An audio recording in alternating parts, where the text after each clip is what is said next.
Hello, everybody. Let's just check we're all coming through fine. Oh, wait, I need to start the music. Damn it. Wait, hold on. There we go. And some old school rock today. Bobby Mordecai is here. Witch Joseph, hello, hello. And Luke, hello, hello. Thank you for joining. Let me just go to that screen and turn my volume down so I can hear myself talking. There we go. Okay. And Kasim, hello. Alright, so let's start with Bobby Mordecai. But I have to ask about a few people because I'm not sure if they're avoidable. Bill Duvenduck, Edgar Cavall, Damon Barzay, Christian Velasco, Eva Borkowska, and Asanath Mason.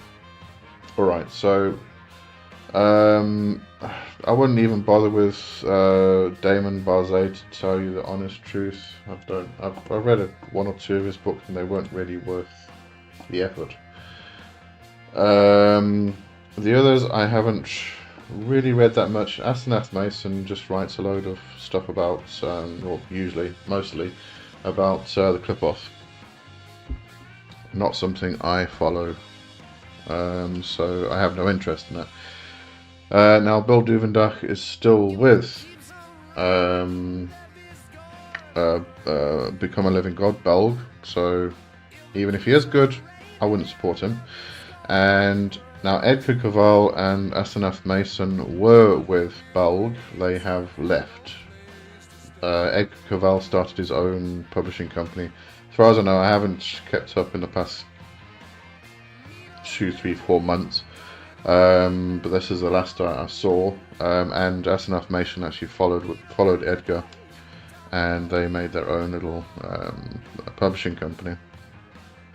So it doesn't seem like they're with Belg anymore. Christian Velasco, I don't know. Eva Borkowska, I don't know.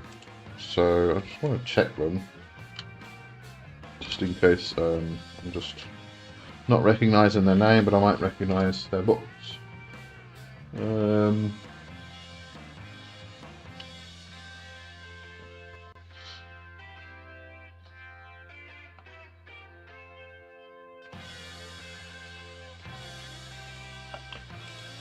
Rights of Lucifer. Yeah, I don't think I've ever heard of this Christian Velasco.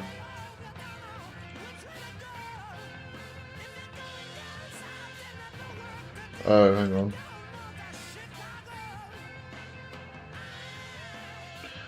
Well, the only book that's coming up on Goodreads is a compilation, an anthology, which was published by Become a Living God, so I wouldn't support. And the other one, I just grabbed the other one.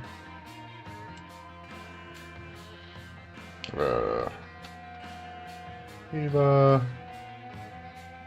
Ball House. That's not an easy name. Right, let's have a look.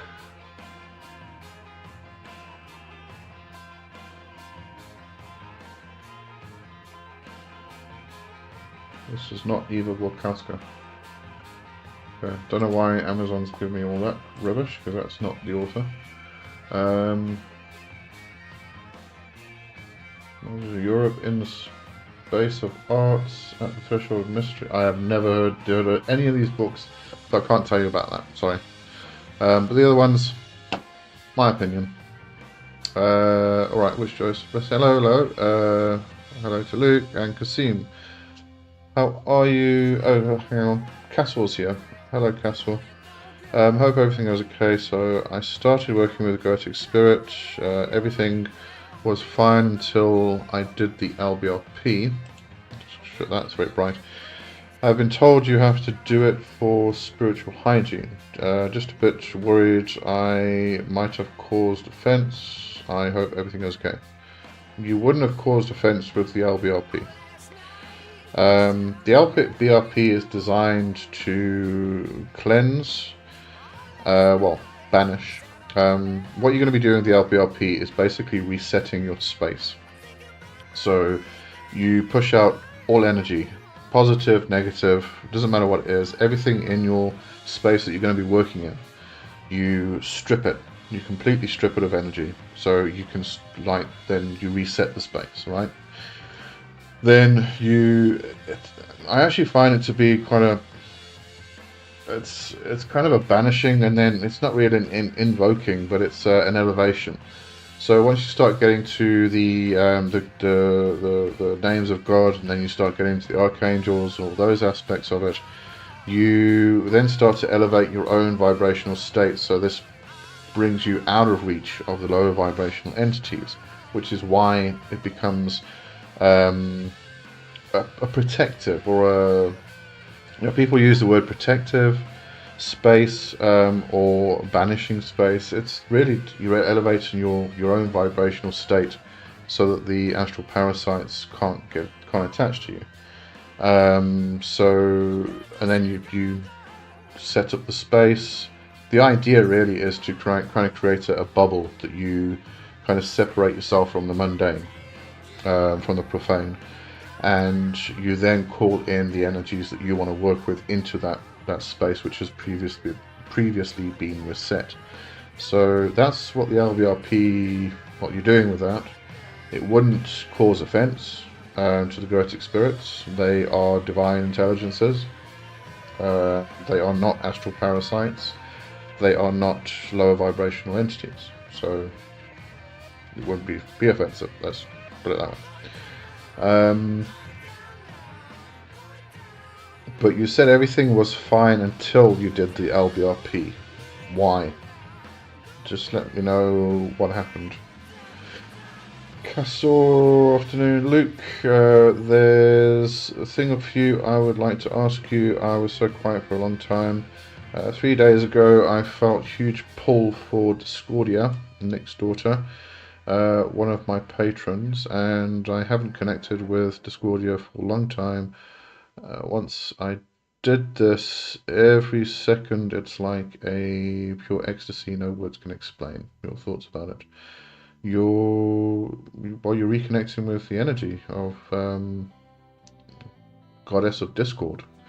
And if you had a previous connection, which you then cut off, and now you're reconnecting again, you're going to have that elevated sense of awe, and you're going to come into an ecstatic state because you're shifting. It's a shift in vibrational state again,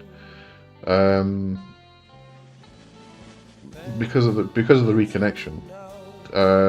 So yeah, I mean, Discordia is quite a sexual entity, actually. So ecstasy isn't really exactly sexual, but it can be.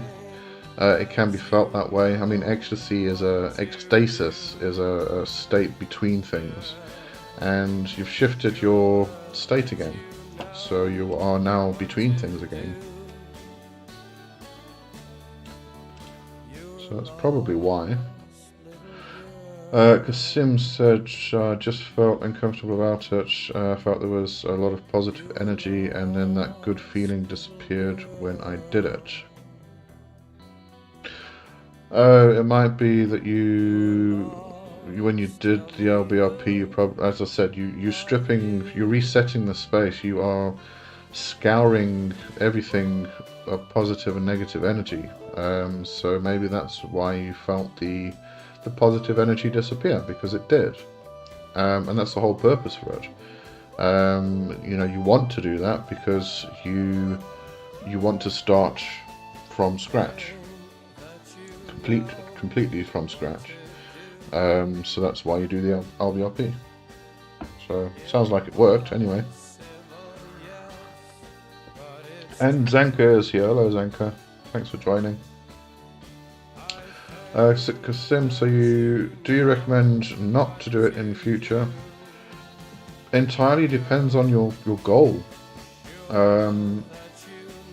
If your goal is to reset the space and create a working space which is liminal, which you can then control, and completely controlled, bringing in the energies that you want to work with and keeping the other energies out, then it's perfect for that. I think what you're probably having difficulty with, and this is probably a lot of people probably have the same difficulty, is that you are getting rid of positive energy. And when you do that, people tend to ask why you would want to do that. You do it because you want to completely and utterly reset, fresh, start from scratch space, and I think this is where dualism starts to come into play, the binary, the idea that negative energy is bad and positive energy is good, and we only want the positive energy, we don't want the negative energy. That's not entirely true. We need both, and we need both in balance. There we go. Castle just said balance is key. You do need some negative energy around you. Otherwise, if you've just got positive energy, you're not going to be able to function. I know this firsthand. I saw it firsthand many years ago when I was starting to do Reiki. I just suddenly started doing this one thing that I don't know, just cropped up and seemed natural for me, so I just did it, where I was literally stripping the negative energy out of people. And it was in like an instant. It was like a pull. I was pulling it out and all the negative energy came out. First time I did it on somebody, they felt fantastic. They thanked me, they got in their car, they went home. 2 hours later, they fell down, they couldn't stand up. Because we need a balance of negative and positive energies. Now, if your goal, as I said, is to reset the space you're going to be working in so that you can then control that space, you don't want any energy in it. But don't think in terms of positive is good and negative is bad. These are just energies. They are forces, powers, and we can work with negative energy to bring positive outcomes. So it's got nothing to do with good, bad, evil, etc., etc., etc. It's about what you want, what your goal is, what you want to accomplish. If you don't require or need to reset the space, then don't use the LBRP. I often don't use any circle at all. I just call on the spirit that I want to work with. If I feel like things are a bit out of balance, I might do an elemental balancing circle. If I feel like I do want to reset the space because just things don't feel right, they feel off, then I will reset the space with an LBRP or Kabbalistic space, sacred space, for instance. Really depends on how I feel at the time and the goal I have, the end goal that I'm going for. So it's really about what you need. Castor said yin and yang. Yeah, it's the balance of all things. Luke, I see you mentioned that she's also sexual. I also feel this so much. I saw her in pink form, like female, my energy, body, and whole being melted so much. Our energy match a lot. I think. Yeah, there you go. So you're connecting with an energy which, for you, is liminal and, in that sense, is ecstatic, is a form of ecstasis, which does often come through as a sexual feeling, a sexual energy, a sexual power. It might not necessarily be sexual, and this is where a lot of this coming back to energy and how it flows through the body, how it enters and exits the body and things like that. It often enters through the pelvic area, the lower area of the body, the lower dantian, into the will center. And what often happens is, as the energy is building, because it's in those lower energy centers, it can often feel sexual.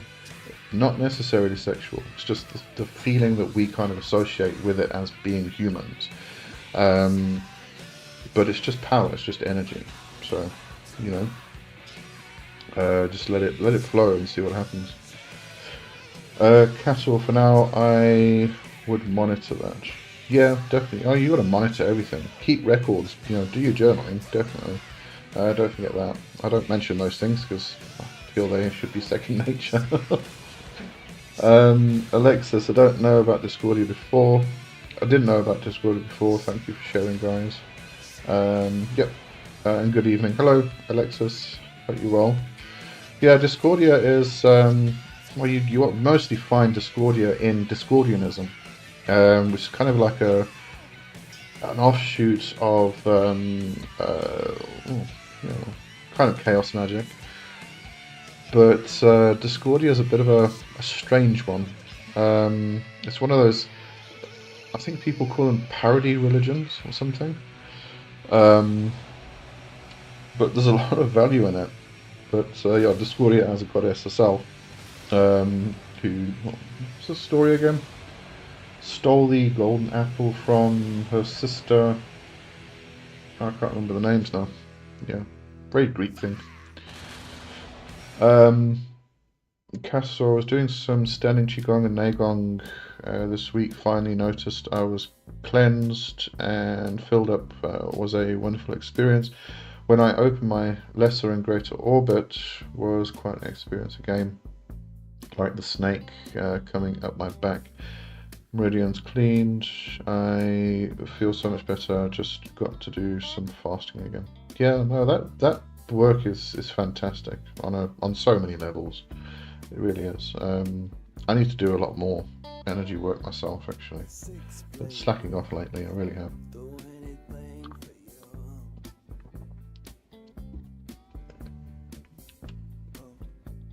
Alright, there we go. Brings us to the end of that short discussion. Let me just check what's going on over here. Yeah, people still coming in. Okay. Luke was also confused by Goddess of Discord. Made me feel this way, but she also taught me some stuff since she also symbolized rivalization and how to value ourselves. And you also know her. I'm surprised. Oh yeah, no, I kind of when I got into when I got into chaos magic, when I started to explore it, there was an obvious overlap with Discordianism, so I kind of like touched on Discord. I can't remember the myth though. Hang on, let's have a look. Discord myth. Try that. Discordia. Try Discordia. There we go.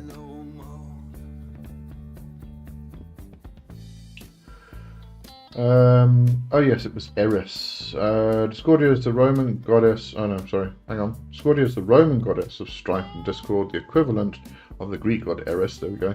Her most famous myth is the Apple of Discord, where she instigates the Trojan War by tossing a golden apple among the goddesses Hera, Athena, and Aphrodite, declaring it a prize for the fairest. Okay, right. Got the tail a bit wrong there, but yeah.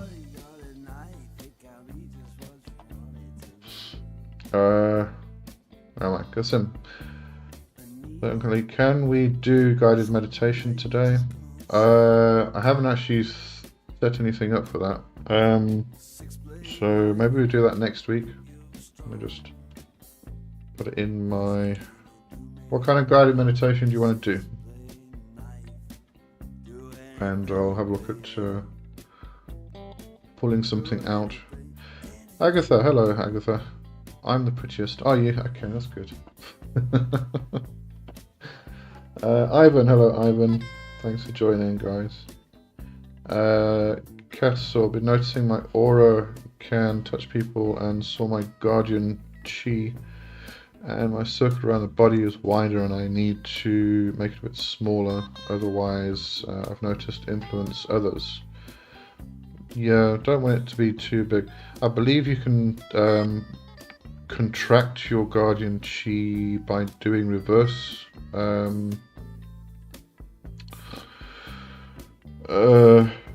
reverse breathing. Yeah, it was reverse breathing. and it kind of contracts it, it pulls it in, keeps it closer to the body. Castle Kasim can do some Shining Path meditation. I'm just going to get to my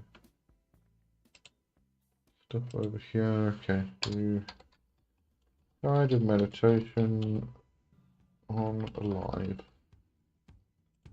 Okay.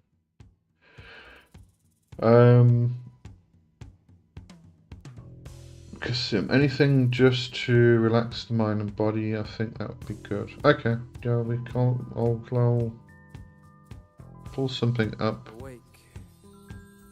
I should do the healing waters again. I haven't done that in a long time. It's always a good one. Alright, we'll do that next week then. Castle, reverse breathing. You're right.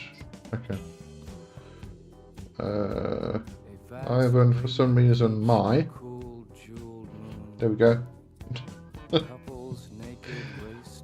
It's horrible typing on this thing. At least I get to talk.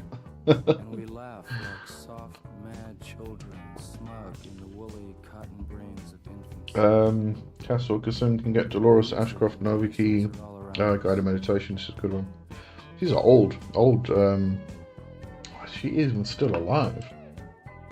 She probably is. Watch me. Watch this. Let's see. Dolores Ashcroft.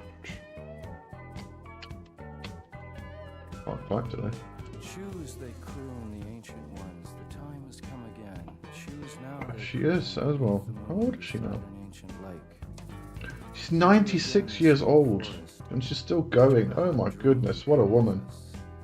Everything is broken up in dances. Wow. I'm always in awe of these old magicians who are still alive and around and that old and still doing their thing. So yeah, incredible.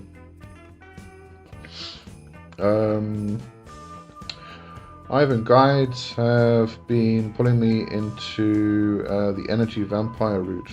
Okay, that's interesting.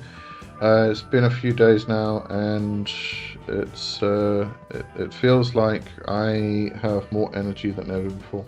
Well, you should do if you're drawing in energy. And if it's working for you, it's probably something you need. As I said before, when it comes to energy vampirism,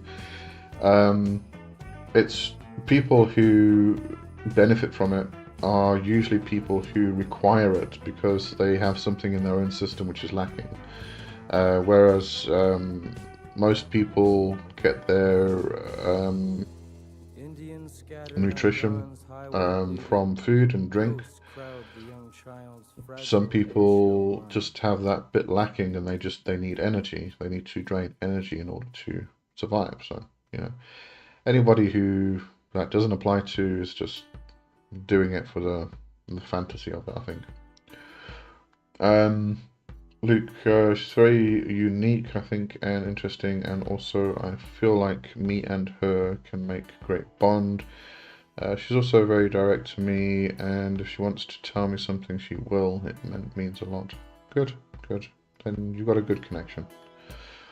Ivan, thank you for your video of Glacier Labulas. I believe he is really teaching the art of energy capture. Okay. Glad it was helpful. Castle, then use the flaming sword to cut any energy trying to connect you.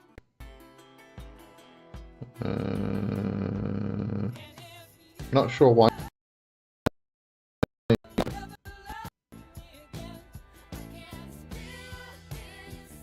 Not sure where that came from. Alright, I'm going to carry on anyway. Agatha, me too, Ivan, a little. There you go, another energy vampire. Castle, the sun gives a lot of energy, so does the moon, but only out for 30 minutes when it's a full moon. Otherwise, you will be spiritually sick from my understanding and what I've done.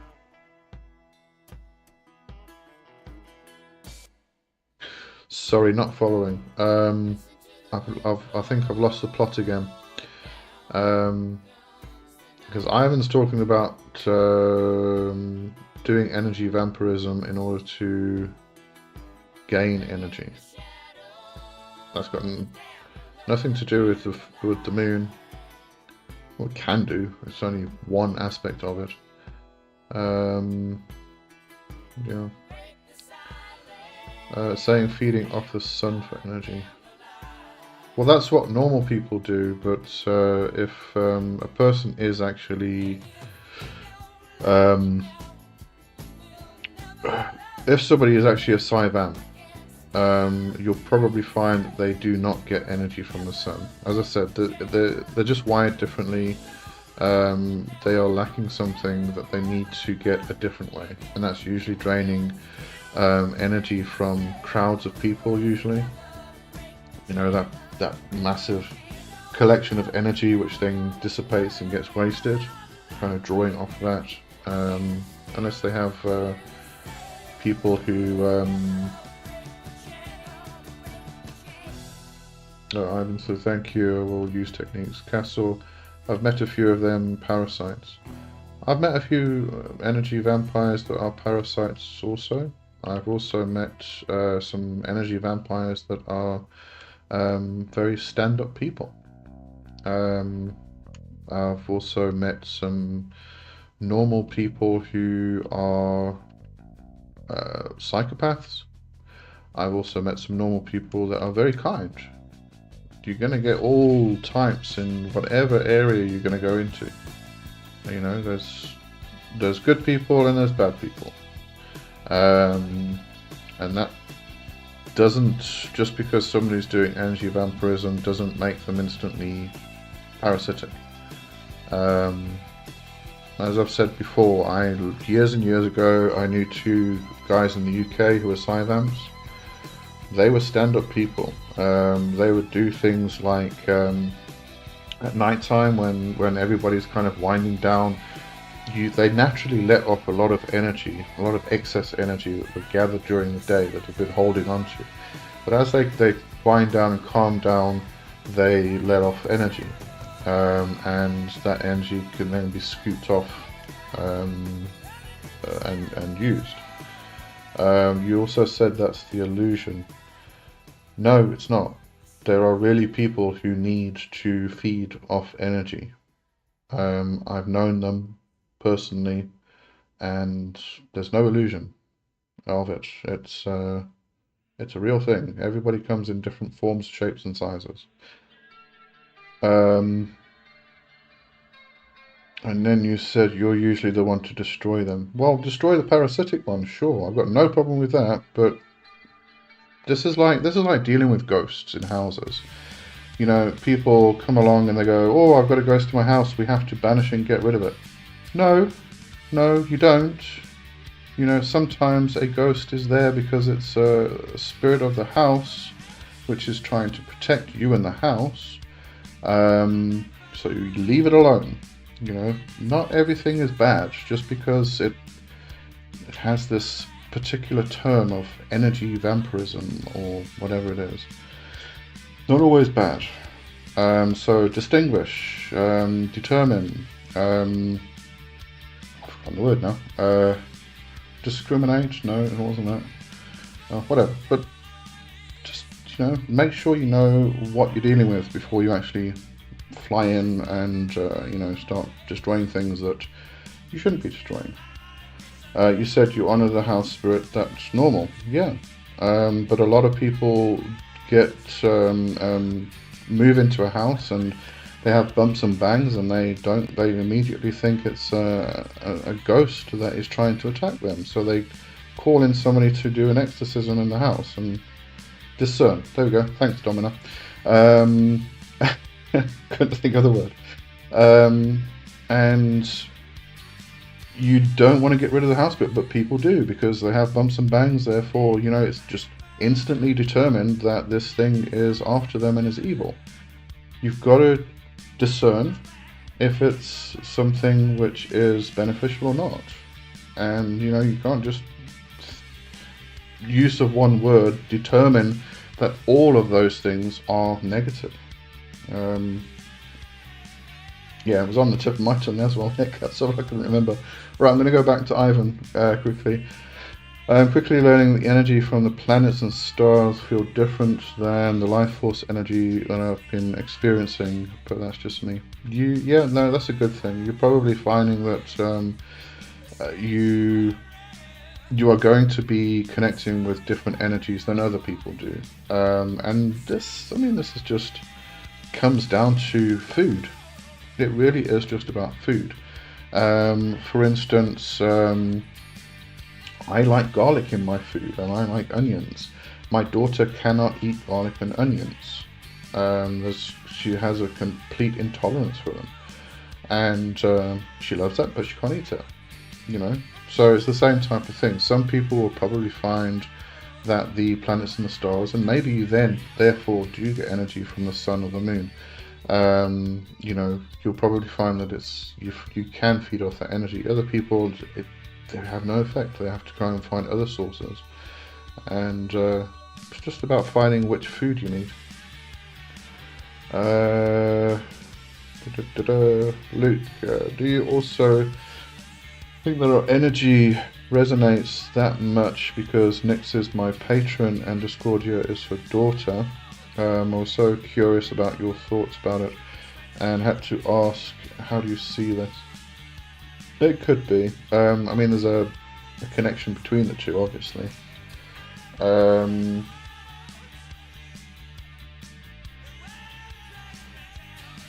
So yeah, probably if you probably getting a more visceral connection with Discordia because there's almost like a trickle down energy. Nyx is kind of like that big power in your life, whereas Discordia is the energy which is connecting more closely to you.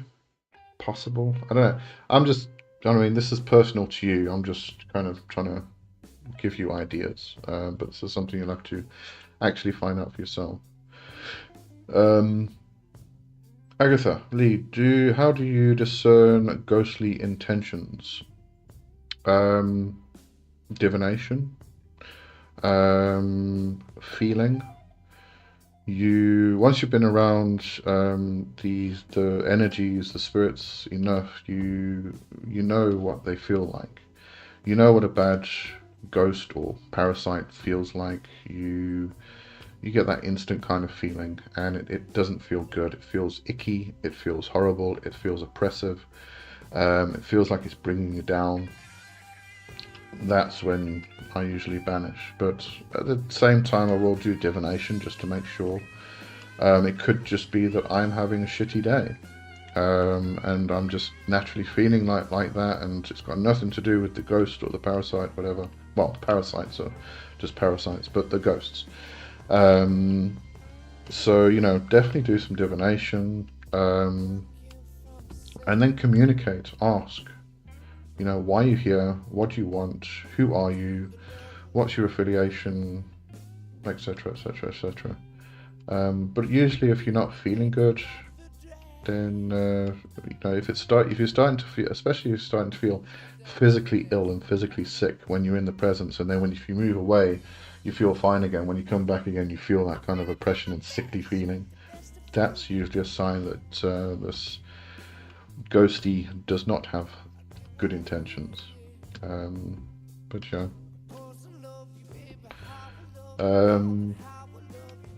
Castle, Mansions of the Moon, and working with those spirits has been a good experience.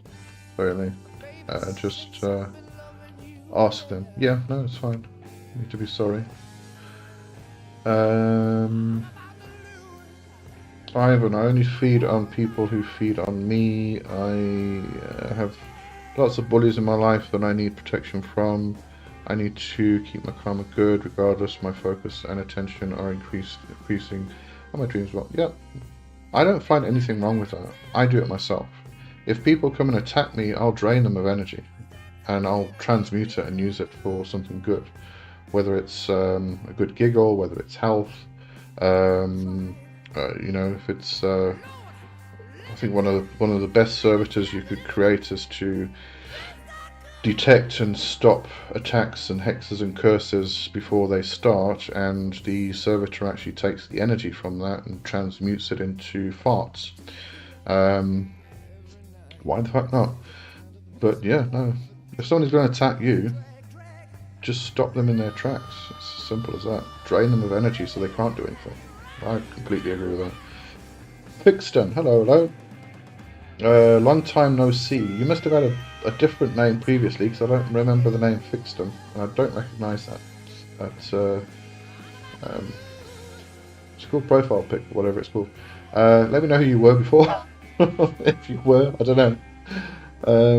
I've got a bad memory as well, so that's probably the difficult part. Yeah. Castle, find out if they're the house spirits. You can usually tell if your energy fills them.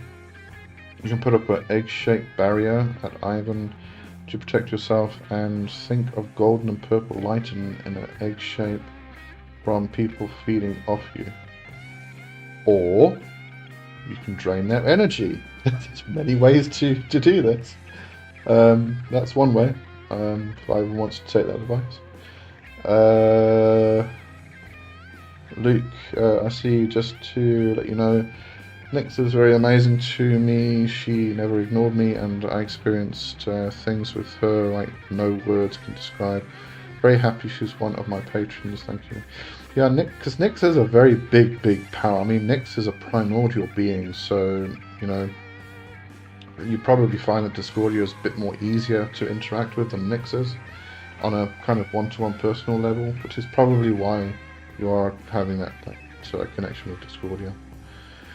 Briggan, hello Briggan. Music is better today, even Led Zeppelin. Yeah, I thought we'd go with a bit more old school rock. Agatha, thanks Lee. Castle, it's a pleasure. Castle, you're welcome. You can set a little temple for those house spirits, Agatha, what I've done. Yeah, I would definitely I set up a little, can be a little spot really, with a candle and some incense, and they do kind of like porridge, honey and milk, that sort of thing. It's usually the stuff that they like. I kind of give mine just a bit of water every single morning, and I kind of say good morning and, you know, thanks for being here and what have you. Just create a connection, because a house spirit is wanting to protect the house because it's their house. So if you have a good relationship, they're going to want to protect you as well. So great protection. Agatha, have you done a video on that technique, Lee? Which technique were we talking about? Oh, how to 1, drain energy, and 2, create protection servitors. I haven't, I doubt I've done anything on draining energy. I mean, in that case, I create servitors for that, to kind of detect the attacks, drain the energy, transmute it into something else. I can't remember if I've done anything specifically regarding that. I probably mentioned it in some of the servitor videos I did. If you go back and check on the playlists, there's a servitor playlist where I go through a lot of different, how to feed them, how to form them from a chaos magic perspective and a Kabbalistic perspective, and all of that stuff. So maybe go through that. I've probably mentioned in there. I've probably also mentioned a type of ward that you use air element. That's brilliant. You actually set it up on your property, and quite often it's a good idea to set up that particular ward on the 4 spots of your property, so that you create a perimeter. But you just focus on air energy, and the idea is, because the air is connected with the mind and mentality and stuff like that, as the person enters your property with ill intention, it affects them immediately, and they cannot remember why they were there. So they kind of like stop and they go, can't remember, and then they just leave. But as soon as they leave, they remember, so they come back again and they step over the threshold, and they can't remember why they were there again, and eventually they leave. If they do that 3 times, it can actually completely screw up their brain, but so you kind of hope they don't do that. But yeah, it's quite effective actually. Anyway, Yeah, go and check out the Servitor playlist. There should be something in there. Ivan, thank you for your feedback. It means a lot to me. No problem. Ivan Waldorf Castle. Luke. I'm surprised like Nyx have position and power like this, and she's always so open to me. Or even if I would need help or advice, she will do something. It's just no words. How lovely she is.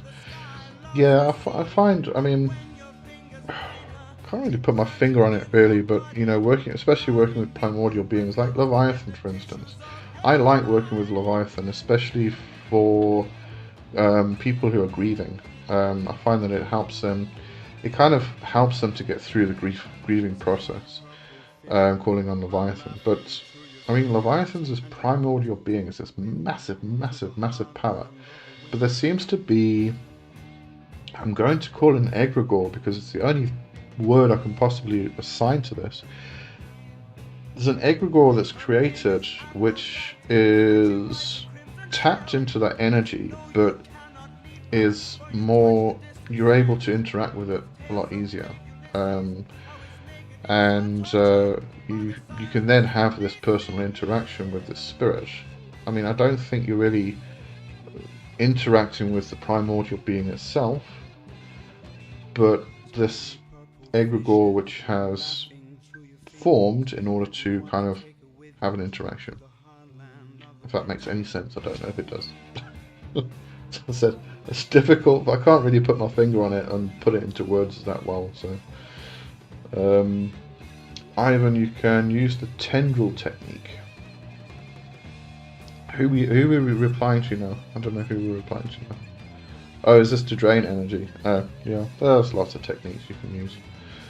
Agatha, any vampire book you recommend? Ivan. Oh, do you like the Bellinger book? Read that years ago. I can't remember it actually. Yeah, but she's good. Michelle Bellinger is really, really good in the vampire community. So yeah, I would recommend that. What did I recommend? I did a video on the psychic vampirism. I know there was Father Sebastian, but he gets into a bit more of the fantastical lifestyle. Although his work's actually pretty sound, it's pretty good. But yeah, but Michelle Bellinger's just great. I guess I just got my copy a few days ago. Not yet cracked. Oh, there you go. All right, so you've got a good book then. I think she did some others. Let's do right. Let's do Michelle Bellinger book. I think she did a follow-up book. There was a Psychic Vampire Codex. Oh, I'm thinking of this one. Oh, there's also the Vampire Ritual book.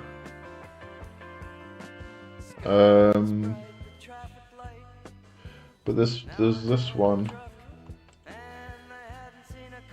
which is Vampires in Their Own Words, and it's an anthology from a variety of Psy-Vamps. Well, might be Sanguines as well, I'm not sure. That kind of added their articles.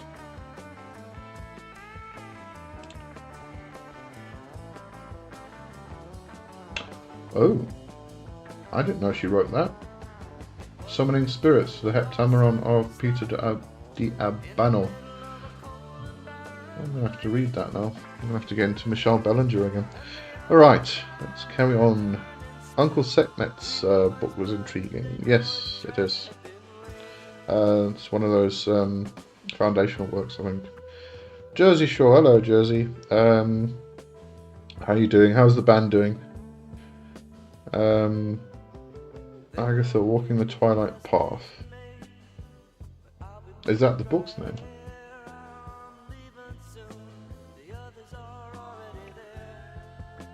Is that a Michelle Bellinger? I obviously have completely lost track of... Oh yeah. Completely lost track of Michelle Bellinger's work. I'm definitely going to have to get into Michelle Bellinger again. There we go. Right, thank you for that. Ivan, I am very new to all of this, so I'm learning a lot. I'm going to take my time with all this. It's very overwhelming for me, and so I need to slow down and learn first before. Yes, absolutely. I mean, that's the best approach for any form of learning.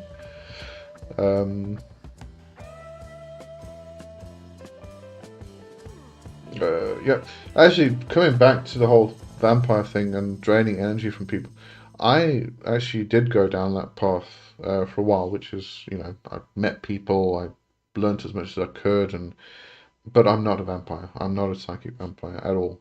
I discovered. But I did learn some very interesting techniques that can be used for defense and protective magic. So, yeah, it's definitely worth exploring, even if you aren't a psychic vampire. Luke, speaking about primordial beings, lately I feel like Lilith don't want to talk to me, or it's harder in past. I saw her many times, meet, talk, and lately nothing. She's also my patron.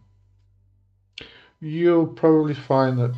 I mean, I've found that you know sometimes the spirits they have nothing to teach you at that particular time. And as much as you try to like communicate with them and say hello, they're not there because there's no reason for them to be there. They're not going to hang around waiting for you to call them and go, "Hi, how you doing? I hope you're having a good day." It's just not them. So if they've got no reason, they've got no input to give, they're not going to be there. So you're going to be working with other spirits at that particular time. So just go with the flow, go with the energy, the way the energy moves and flows and everything else. Agatha, Gothic Book of Dead, another one by Michelle Bellinger. I'm going to get into all of them at some stage. I've just got so many books to read. Crazy. Jersey, fantastic. Keeping on, as always.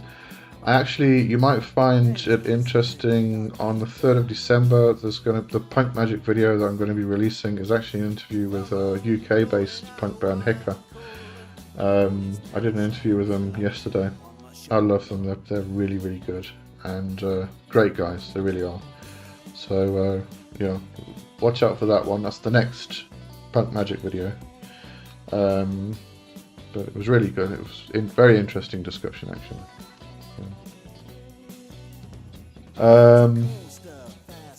Can't wait to see it. Yeah.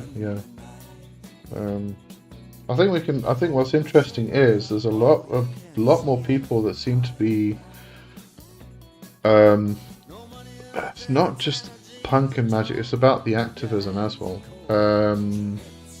There's books like Magic for Resistance, which came out when Trump's previous administration came out just after, I think, 2018. It was a reaction to that. There's 6 from this band Heka.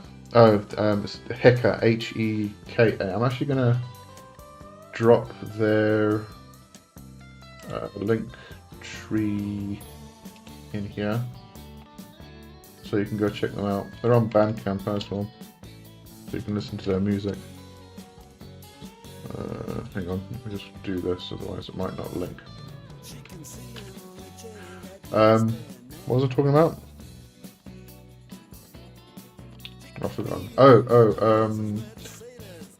6 from Heka was actually showing me a book that he picked up, and I need to read it. It looks good.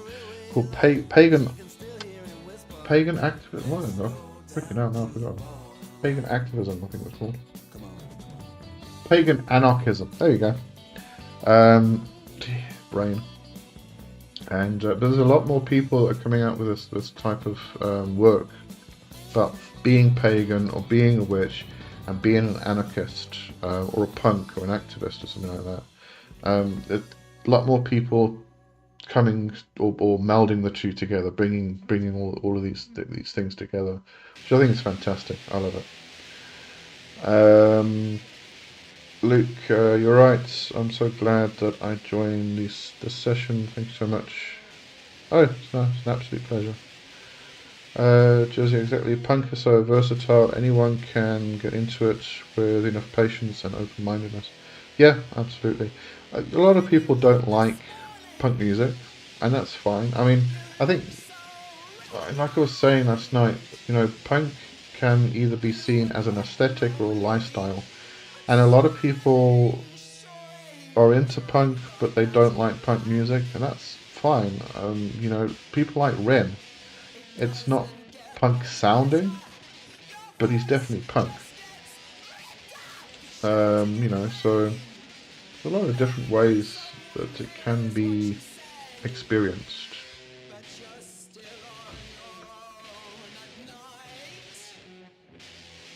What is this? Sounds like Diamanda Gallas. Oh, it's not. I like it.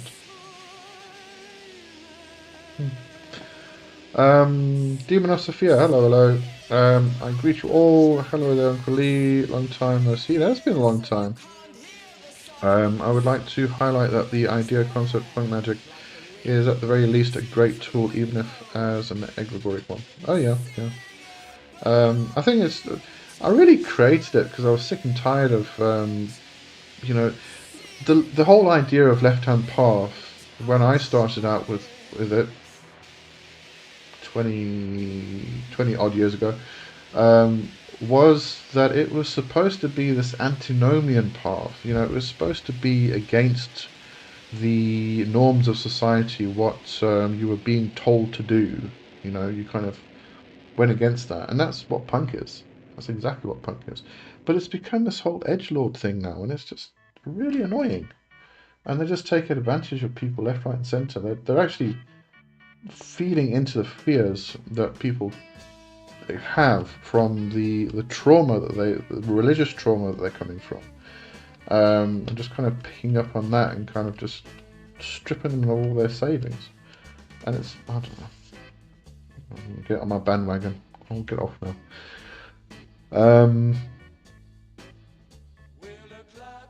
Jersey, could you please perhaps play some of the crust punk band Nausea? I would, but not everybody's into punk music here, so I don't want to, I can play a bit of it sometime, but kind of like prefer to play the music that everybody can kind of connect to. But actually, let's play 1 or 2 songs. Just have a look, see if anybody likes it or not. I'm not really into crust punk myself, though. I'm more into anarcho punk. Let's have a look.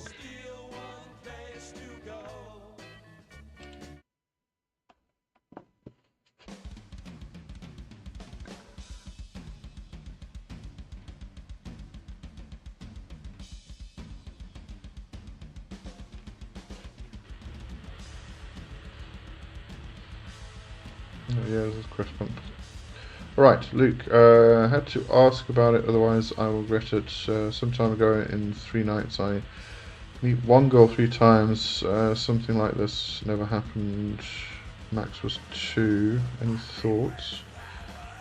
Like nothing or something deeper. But some time ago in 3 nights I met one girl 3 times. I'm really not sure. Best thing to do there is do some divination to try and find out what the significance is. I'm not really picking anything up. I'm not getting anything from it, so can't really say.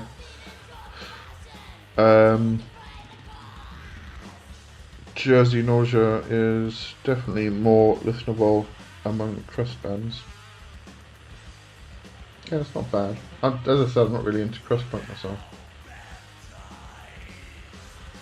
Kasim, I wanted to ask you, but what do you think about the whole concept of reincarnation and the soul trap? Any truth or just people panicking? There may be some truth in it. I mean, you've got to also just bear in mind that if somebody holds this in their worldview, it's true for them. I might not hold these things in my worldview, therefore it's not true for me. So to say, is it true or not, you can't really say that. Um, but what is Soul Trap? I know I've heard of it, but I can't remember what the hell it is now. Hang on.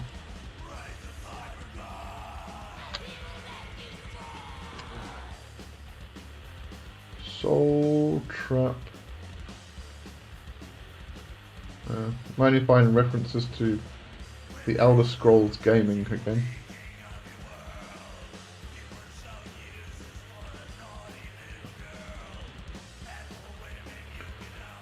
Soul Trap theory is essentially an idea where it claims that once we die in this physical world, our souls are transported to a void. Oh God.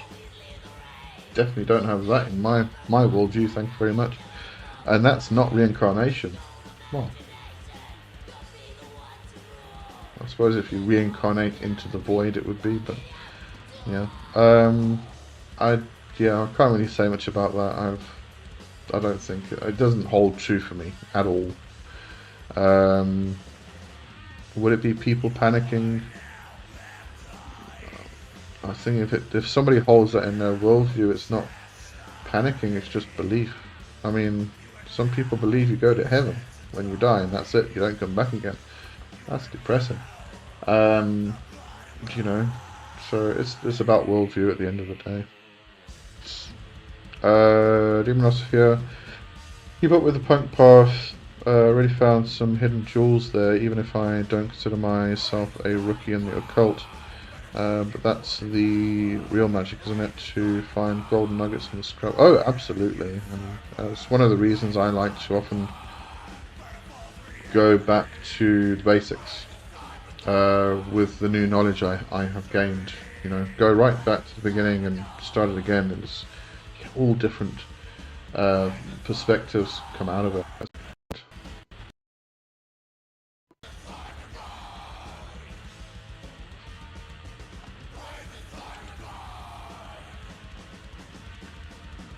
Right, Jersey, I'm going to switch back now.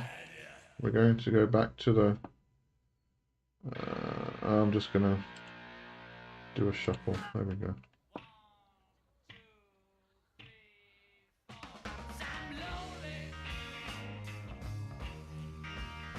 Actually, should we do some Gothic? Some good old Goth Bauhaus and stuff. Where are you? Where are you? Where are you? Let's do playlists.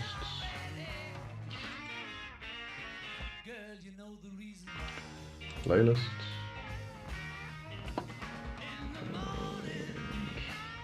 Dark and Gothic. There we go. Right. Jersey enough torture.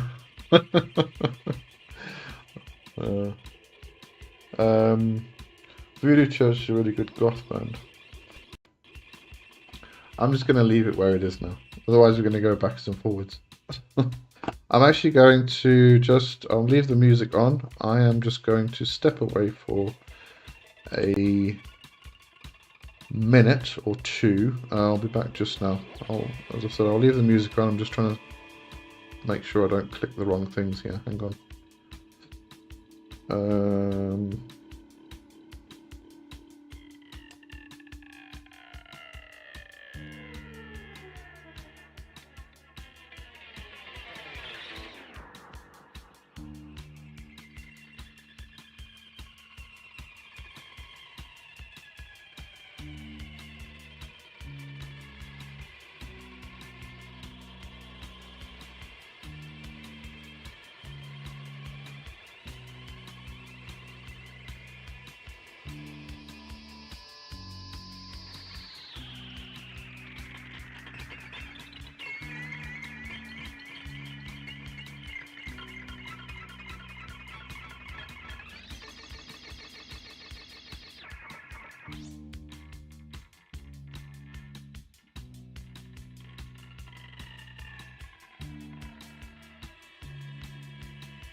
Undead, the virginal bright, file past his tomb, strewn with time's dead flowers, bereft in deadly bloom, alone Right, I'm back. room, the count.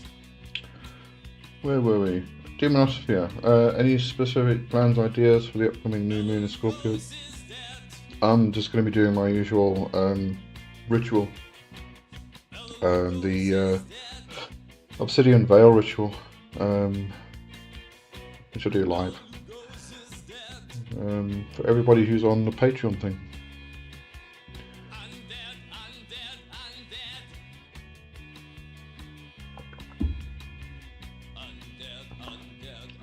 Castle said maybe work with Lilith on the new moon and Tezcatlipoca on that moon.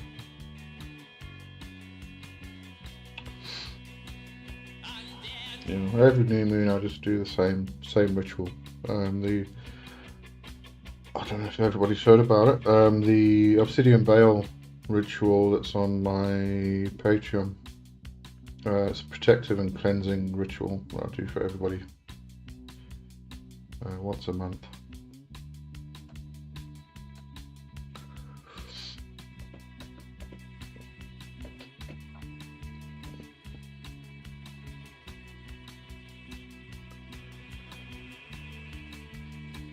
When is that? That's Thursday, isn't it? Check what's happening here.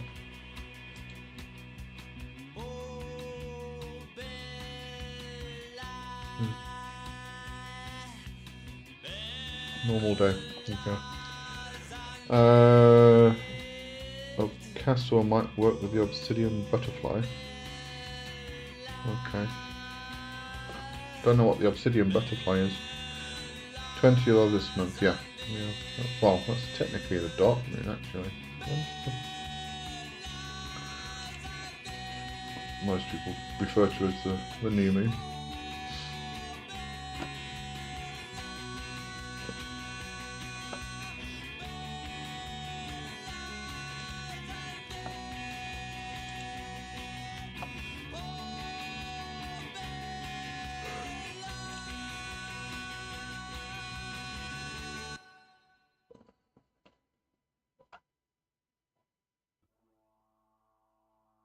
Right, it's gone quiet again.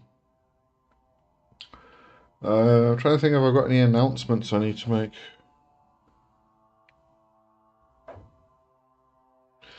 I can't remember if I've actually mentioned this or not. I'm going to be changing, I think I mentioned it last week.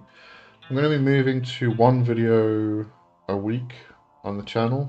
It's going to be every Wednesday. I'm going to stick to the main segments though, so I'll do Punk Magic, movie review, well, try that again, movie review. I'm doing that new series, Living Current, which is talking about energy flow and prana, chi, etc. And the book review. And then if there's a fifth Wednesday of the month, I'll just throw something else in there.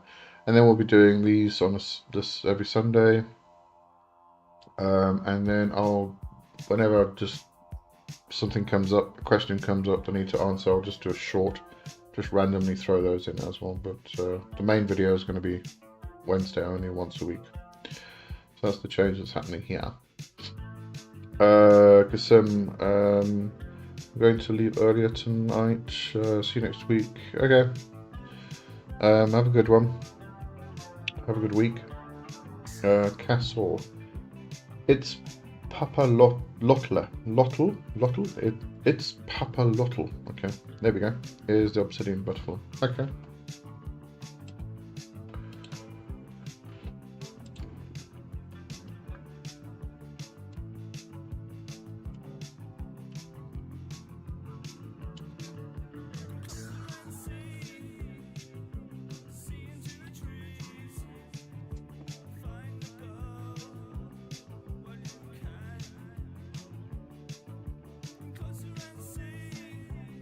Yeah.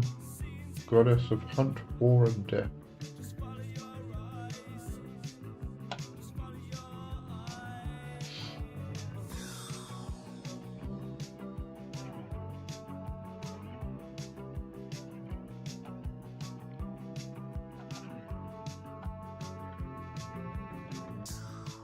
See, I wouldn't really work with these spirits or gods and goddesses because I'm not Mexican, so I apparently do have some Mexican blood in me, but it's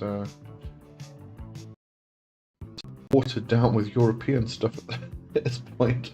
I just can't. No.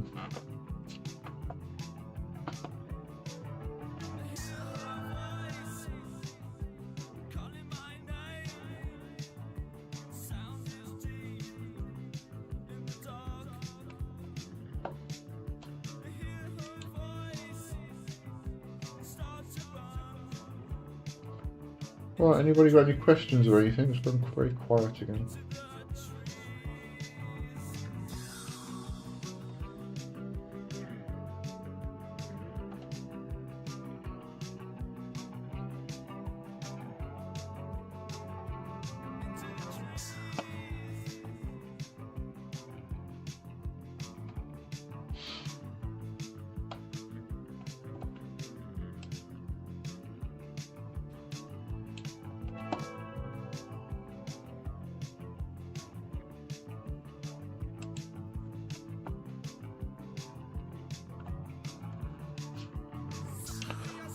Demonosphere, did you happen to find the chance and read an old proposal of mine, The Black Ship by Malthus?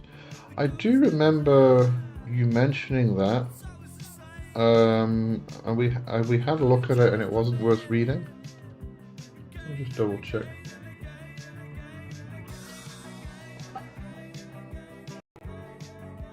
Black Ship, Malthus. It's just some weird book or something.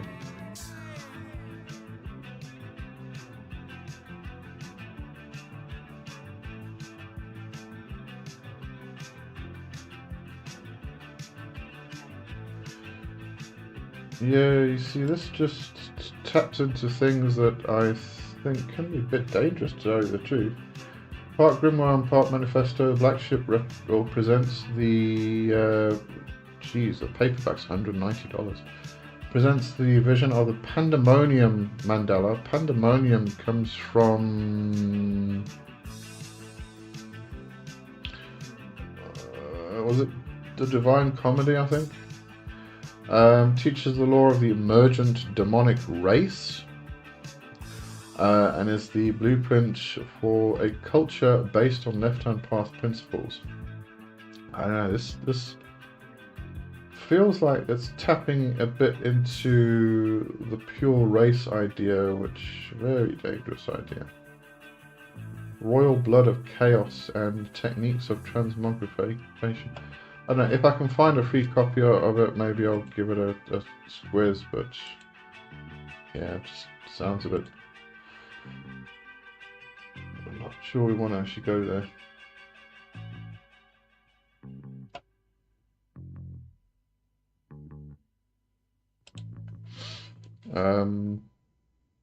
I don't know, well, how did you find the book?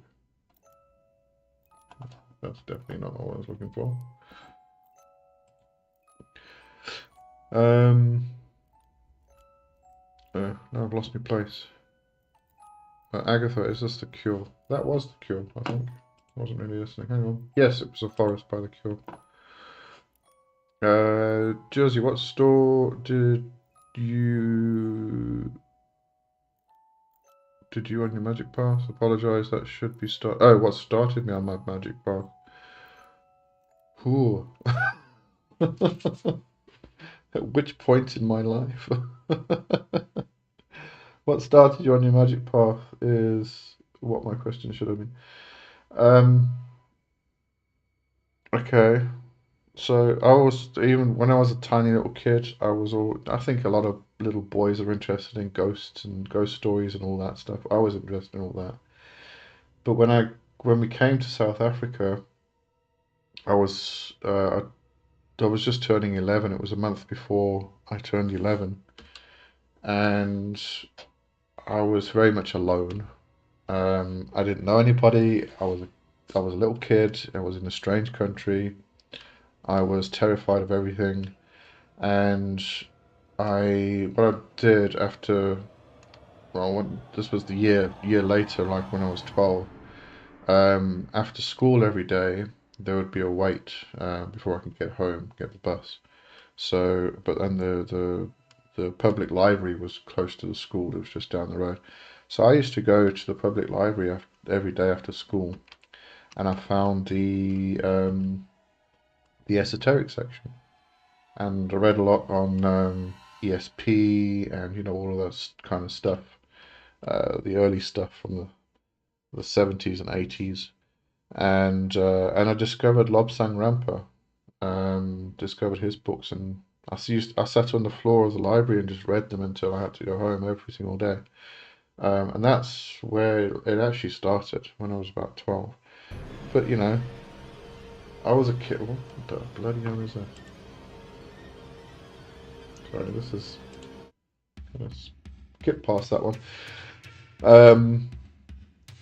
But yeah, and then I was a kid. I was growing up. I went through the 16 and the 18, and then eventually in my later around about 16, 17, I got very heavily connected with the church, which was interesting because in the church I had two callings. One was to demonology and the other one was to healing.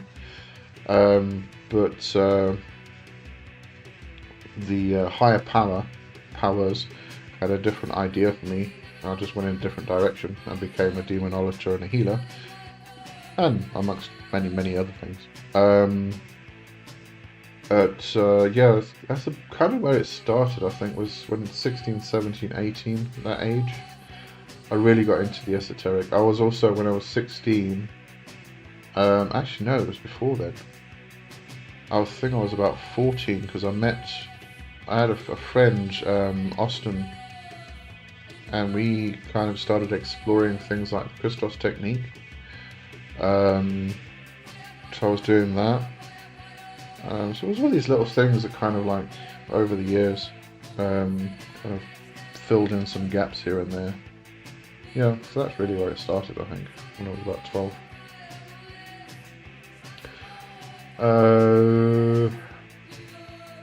Demonosphere, I'd like your thoughts on this grimoire.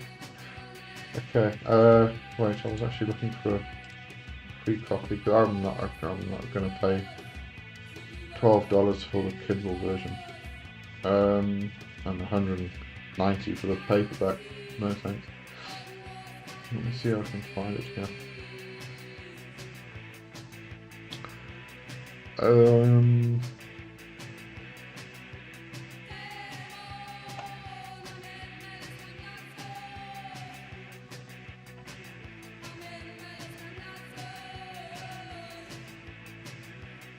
No, I'm not going to join that.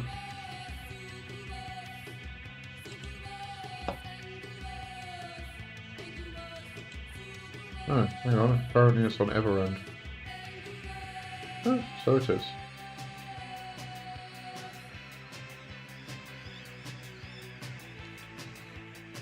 Alright, I have it saved. I'll take a look. I'll try and get it read during the week.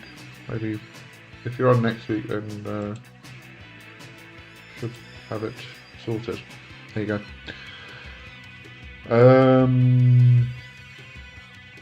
Ivan, I'm going to start a list of Ask Uncle Lee question notebook. That's good. We like questions, because I get a lot of questions during the week and I forget them. Oh yes, absolutely. I find that if I meet students online, face to face, the first thing I tell them is write down your questions, because you're going to have all these questions, and then when the time comes for us to have our meeting, you forget all of them. It happens every time. So definitely write them down. Agatha, that sounds a bit sketch. What were we talking about? Oh, the probably the black ship. Um, I assume you're talking about that. It does sound a bit sketchy, but I'll just have a look through it. It does look like one of those fantastical edgelords books. You know, they just they take a bit of truth or a bit of actual practice, and they kind of mix it up with fantasy, and then they sell it as this amazing thing which everybody like goes crazy for because it's so cool. But it ends up being too fantastical. Hi, sorry, the question was answered. Yes, it was answered right at the beginning because you asked it right at the beginning. All right, I'm gonna have to repeat. All right, so Bill Duvenduck, I wouldn't support. I don't know what his writing's like. I haven't read anything by him, but he is still connected with Becoming a Living God. Edgar Cavell and Asenath Mason, again, they were connected. They have moved away from Bulg. Edgar Cavell started his own publishing company this year, I think. Asenath Mason went with him, but Asenath Mason writes mostly about Clipothic work, so have no interest in that myself. So I've got no reason to read any of her works. Damon Barzay, I've read some of his books. I didn't find them to have much worth, so I wouldn't even bother with them. Christian Velasco and Eva Bulkowska, I haven't read. I haven't even heard of them, so I can't really give you an opinion on those. And The Cult of the Black Cube, Sterling Grimoire, I don't know, haven't read it. I do know somebody who did read it and they found it absolutely fantastic. Very worthwhile. That's all I can really give you there. Asenath writes of Lucifer. I don't like. It's just too edgy for me. It's not grounded in reality for me. All of her works,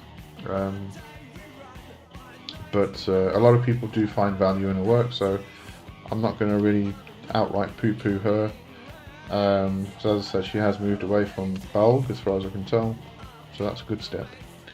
You did say, I wonder if the spirits that perform the function of Lucifer, because Lucifer is the name of a profession, are hot, aggressive, violent, etc., or safe spirits.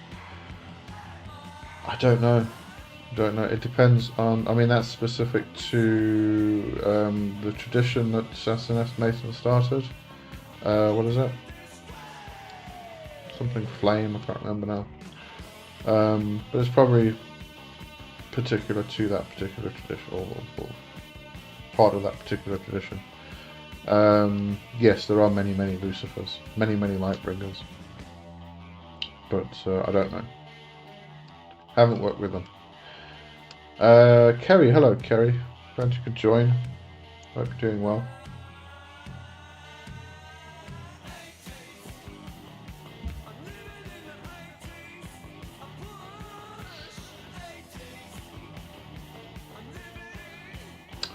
It's a pleasure.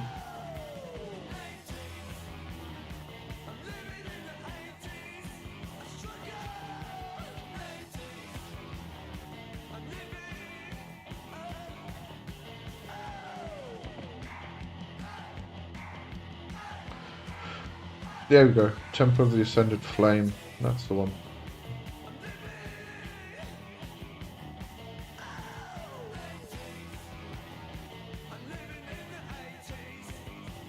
Yeah, as I said, I'm not really into that stuff myself, so I'm not really going to go down that avenue. I have in the past, didn't gel with me, so I stopped because I found no value in it myself. Ivy Morka, yesterday I ordered Gemma Gary's Devil's Dozen. On Tuesday I start doing magic. Good. Yeah, that's a good book. All of Gemma Gary's books are good. But as I said before, a lot of Gemma Gary's work is very specific to Cornwall, so you're gonna have to bear that in mind. Though she does some books which are a bit more broader, but most of it is Cornish magic. So just bear it in mind. She's going to mention some spirits that you probably won't be able to connect to because they are very specific to the region. 909 Rhythm, hello. I've recently started to explore the world of chaos magic, Osmond's Spare, Sigil Servitors, etc. Any new books, modern books you recommend? What the hell was the guy's name again? Hang on, let me go into my folder. I can't because it's not on this drive anymore.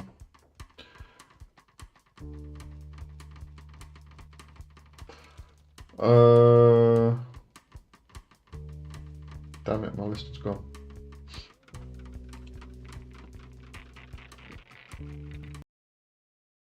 Let me try do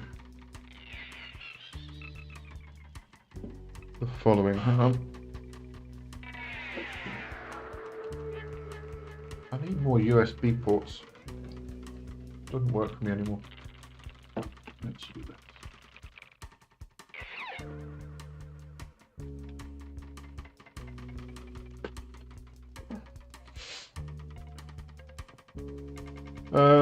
Alright, I'll come back with the list in a minute.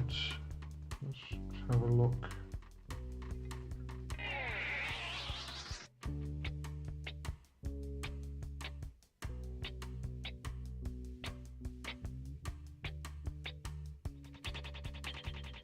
This isn't connecting. Okay, I don't think I can. I've got to connect it to the other USB, but my mic's plugged into that one. God, there's a problem with freaking laptops. Try again. No. No, it's not going to work. Alright, hang on. I'll try and remember names.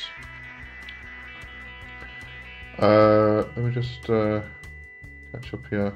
Okay, we're going to come back to books on chaos magic in a minute. Uriel, was it Uncle Lee Templar? Yes, it was that one. Kerry, the standard of creating sigils on Kamias with Hebrew letters. What do you know about this? It's a very useful technique. You're obviously going to be working with the planetary energies in that regard because the Kamias are related to the planets. They are the planetary squares. So you pull in the planetary energy and then you map out the usually the numbers. Usually work with the numbers on the Kamiya. Yeah, no, it's a very useful technique. I don't really find it any more useful than any other technique though, because the only difference is as I say, you're working with the planetary energies. Which just gives it a different kind of edge, gives it a different leaning than if you were doing any other kind of sigil creation. At the end of the day, it's a sigil, which needs to get transplanted into the unconscious mind and removed from the conscious mind, etc., etc. So the process is the same. So yeah, really it. Uriel, I'm just chilling, listening to your music awesome podcast. Thank you. Glad you're enjoying the music. I just want to get to Stephen Mace.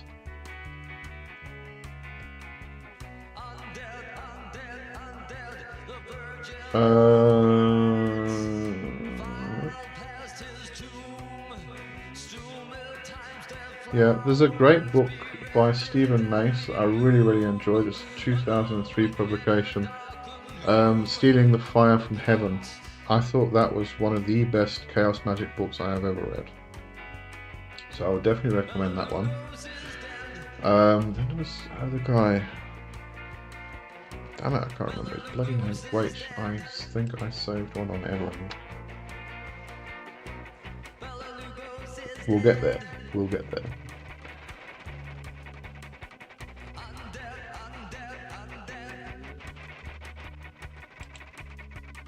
Alright, I'm just going to try and get through my Everand list here, which is a mile long. So we're just waiting for that. So we'll carry on. Bavimorka, If the spirits Gemma works with are local, are they limited by physical space and we can't work with them, or do we have local counterparts that can be substituted for the Cornish ones? The nature spirits in the forest are probably from one crew. Yes and no. Yes, they are very localized and they are very specific to the region itself. Are there counterparts? Kind of.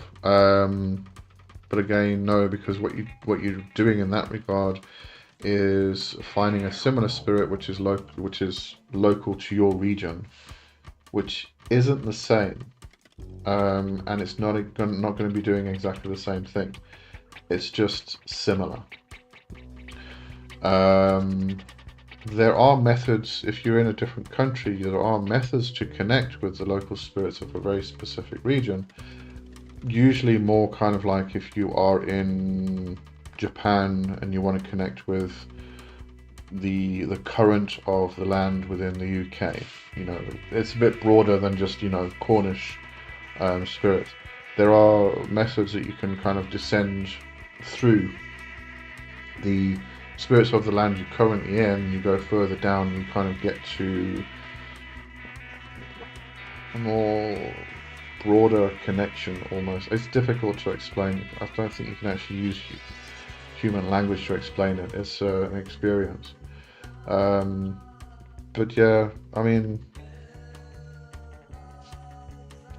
like some of the nature spirits that she talks about, I don't think you would encounter the same spirits, but you might encounter something similar in a different region. But it's not going to be the same.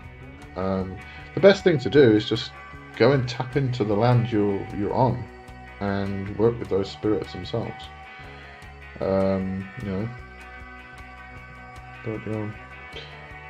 Agatha, I'm currently struggling with the concept of forgetting the sigil versus remembering the sigil.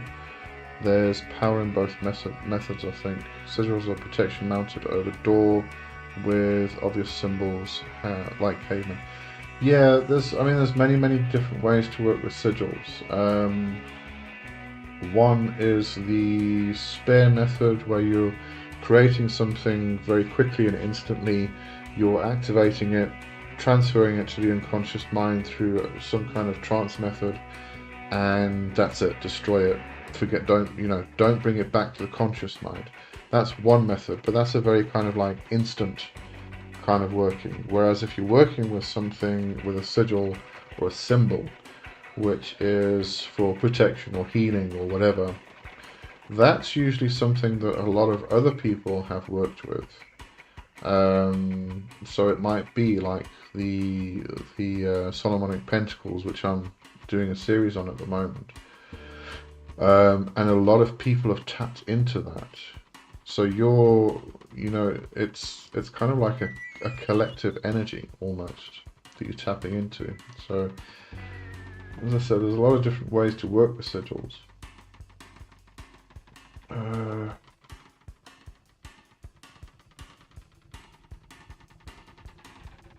What the hell was this guy's name?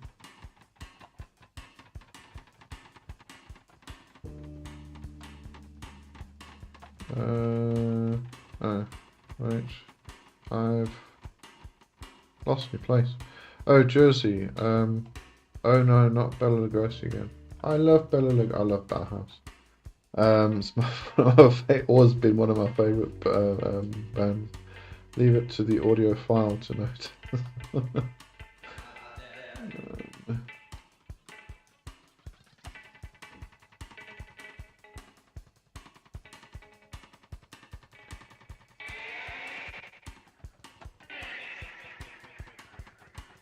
I might need to create a list of Chaos Magic books and kind of let you know next week. Yeah, I'm not finding this.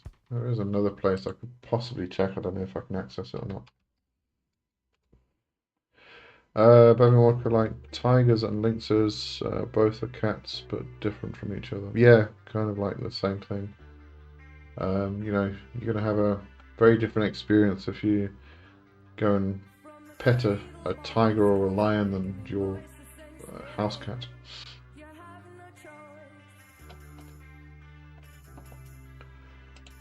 Try this. Kerry, are Khmer's like Enochian tablets? I wouldn't say so, no. That's... No.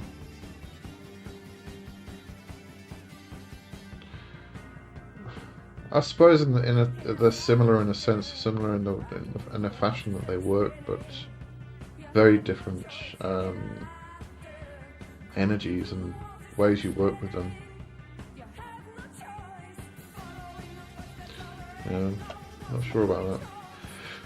Hang on, let me try this quick. Agatha, is it too late to get into that pentacle class? Oh no, no. I've done the intro and I've done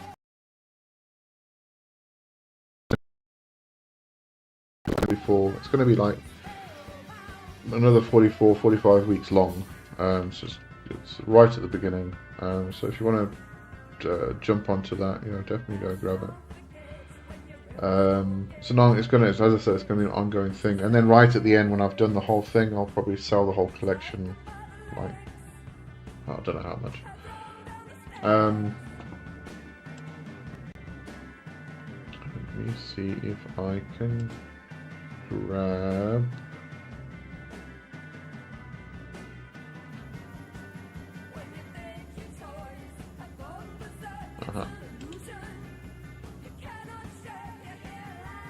I sent somebody a zip file of a load of Chaos Magic books. So probably thinking of the one there. Bevan Wardco, Better to Ghost, Okay, let's try with Jill Tracy, Diabolical Streak. What?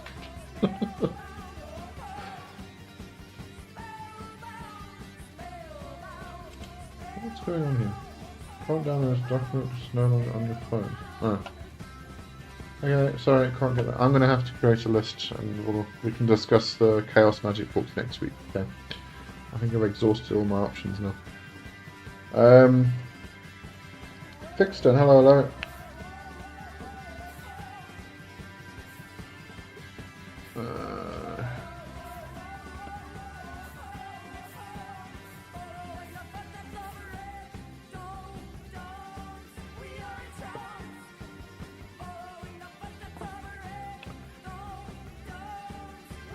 Fixton, as man thinketh, so is he.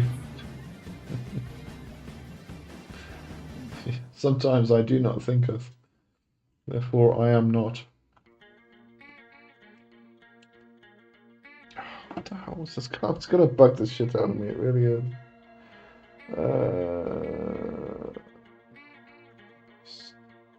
Weaving Fate. Let's hope my...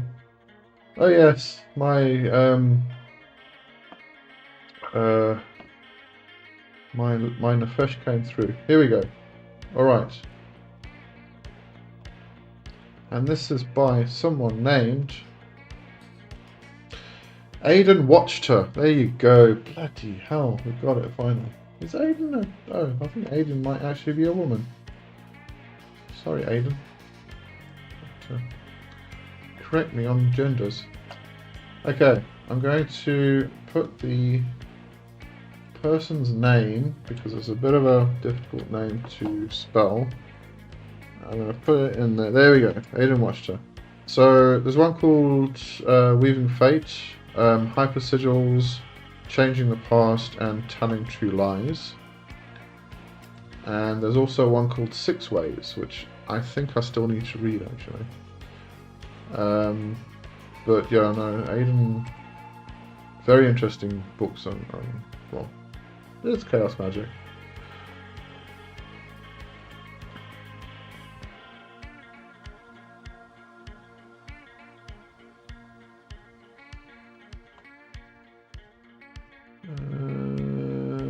Okay, so try that. Aiden watched her.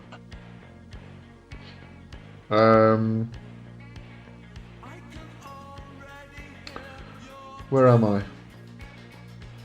Demonosphere, Uncle Lee, have you ever heard the Cinema Strange band? Post-punk vibes. Pity they broke up as a band. Cinema Strange, no, can't. Don't say I have. No, that's not how you spell it. Cinema Strange.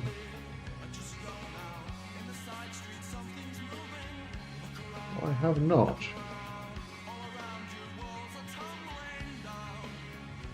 I will have to put that on my list.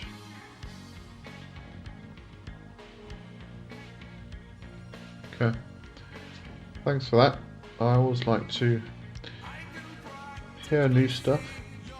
Kerry, I was watching a YouTuber that claimed Damon's subservient to us and an indescribable god. I consider them powerful allies, so it was hard to watch.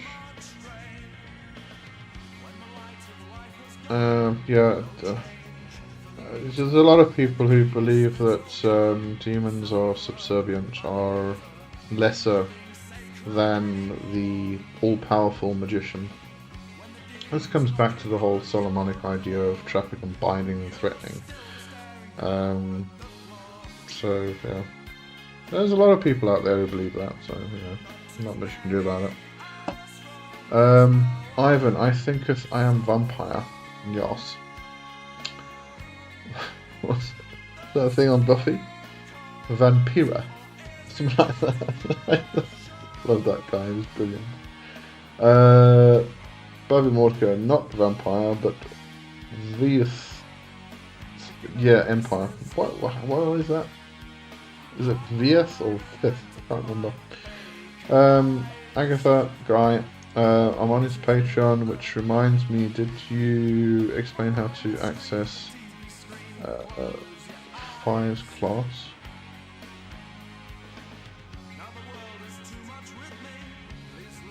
I feel like I need a decoder ring at the moment. Is this Aiden Watchter? And did you explain how to access Fives class? Who's Fives? I definitely need a decoder ring. I'm losing it again. Fifth.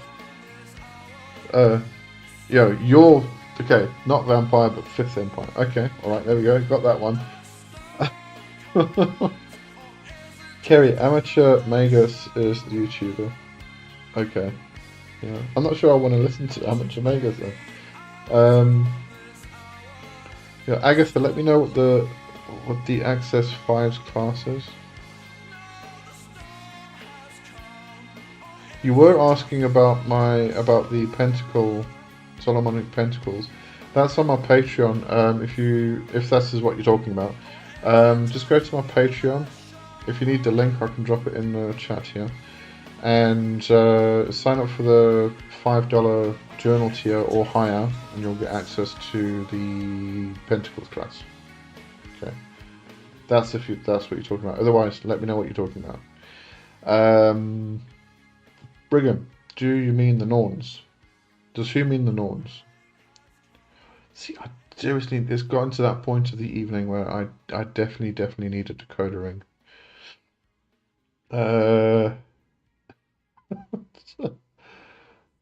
5 points penta.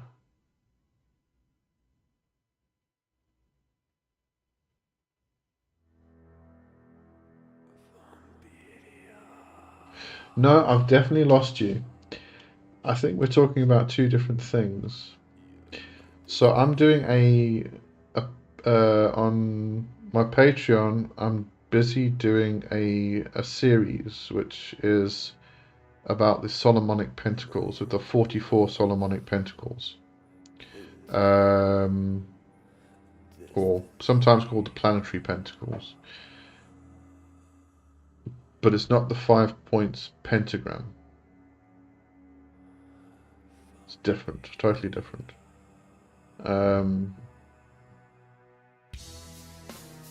Just let me know if I'm completely off track here. Probably am.